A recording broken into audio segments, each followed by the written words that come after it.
Participles, the adjective form of the verb, are very important in Latin, very important.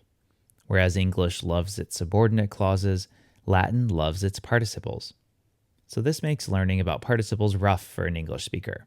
It's a bit of complex grammar and not something that's easily relatable. I'm going to talk about the future passive participle, also known as the gerundive, how Latin forms it from verbs, and how it is used. First off, participles are verbal adjectives. So what does this mean? Well, most importantly, it means that participles are adjectives first and foremost. And so because of this, participles always describe nouns. So a participle will have the same case, number, and gender as the noun it describes. But it has the verbal component too, and that's because participles originate from verbs. So in this example, puella laudanda est, the girl is to be praised or must be praised. The word laudanda is our participle. It comes from the verb to praise, but really it's acting as an adjective, describing the girl. Okay, so to form the future passive participle, we always take the present stem, which is the second principal part of the verb, drop off the re, and to this we add ndus, undus, aum, with the caveat that third io and fourth conjugation verbs have an ie before the ending. You can also form the future passive participle from the present active participle. Just drop off the ns and add on the undus, and there you go. We translate this participle with to be, followed by the past participle. So laudandus is to be praised, monendus to be warned, ducendus to be led, faciendus to be done, and audiendus to be heard. And don't confuse this with the present passive infinitive. Though the translation into English may sound the same with this, the gerundive is an adjective and used in very specific instances in Latin. And finally, the us aum ending for the gerundive shows that it's a first and second declension adjective. It takes only these endings, even if it's describing a word in the third, fourth, or fifth declensions. You can easily identify the future passive participle from the nd ending, and we call this participle the gerundive, and the nd in gerundive is the same nd in our Latin form. And that's right, the word gerundive comes from the Latin gerundive of gero, gerundus, to be carried on. Now don't confuse the gerundive with the gerund. The gerundive is the adjective form, and the gerund is the noun form. Gerundive, adjective, notice the similar endings?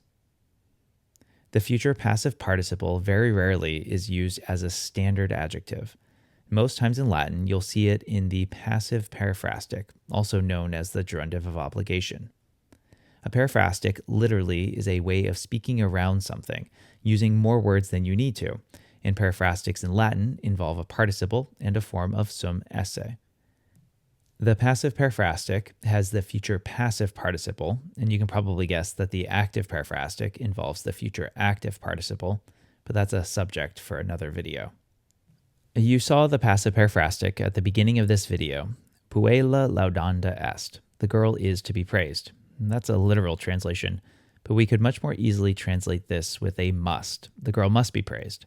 Or even a has to. The girl has to be praised. Notice that she is receiving the action, and that's because it's a passive periphrastic. And we're showing a sense of necessity or obligation with the must or has to. And that's why we can also call the passive periphrastic the gerundive of obligation.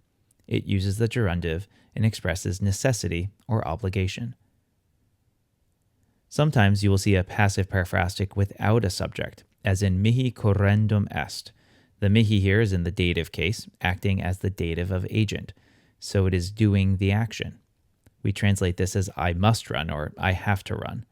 Ignore the literal translation of this though, it doesn't make sense in English.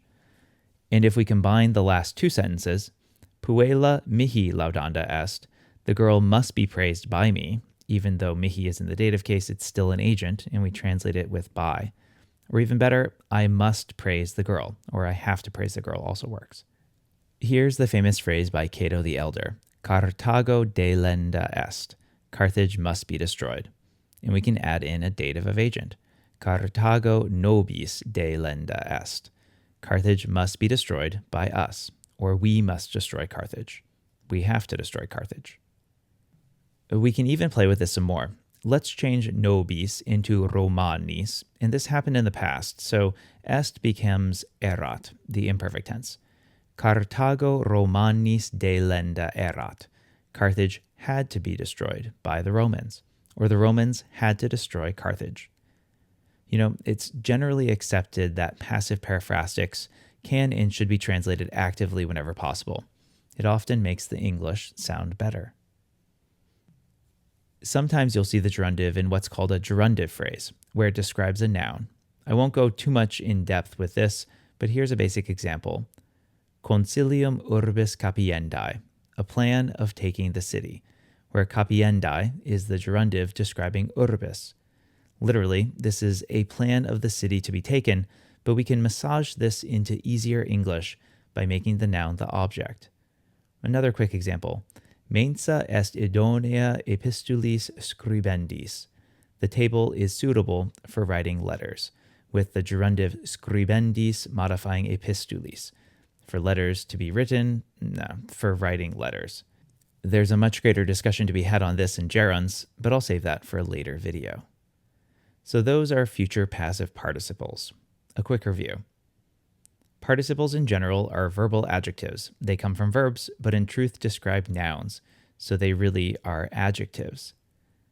The future passive participle is also known as the gerundive, and it most often shows an action that has to happen at some time in the future, and that's the obligation aspect. And since the participle is passive, that action is going to happen to the noun it describes. We recognize future passive participles with an nd before the first and second declension endings. And this nd is just like the nd towards the end of the word gerundive, which is another term for this participle. And that's not a coincidence. And the future passive participle will often be in a passive periphrastic, so with the form of sum esse, to be. Like puella laudanda est, the girl must be praised or has to be praised. And the doer in a passive periphrastic will be in the dative case, the dative of agent, puella tibi laudanda est. You must praise the girl.